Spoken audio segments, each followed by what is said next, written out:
నీకు నాకు కూడా ఆయన ఏమై ఉన్నాడంటే దేవుడై ఉన్నాడు.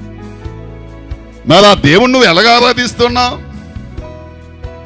మరి ఆ దేవుణ్ణి వచ్చే ఏ రకంగా నువ్వు చూస్తున్నావు?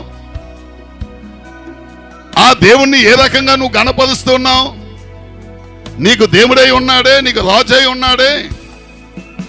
ఒకవేళ అయిన నువ్వు దూరంగా పెట్టవచ్చు, ఒకవేళ అయిన నువ్వు మరొచ్చు, ఆయన నువ్వు పక్కన పెట్టవచ్చు, కానీ ఆయన నీ తండ్రి అయిన అబ్రాహాముతో, నీ తండ్రి అయిన దావీదుతో ఆయన నిత్య నిబంధన చేశాడు. హల్లెలూయా. ఏం చేశాడమ్మా? ఒక నిబంధన ఆయన చేశాడు. ఆ నిబంధన పెట్టి వచ్చాము.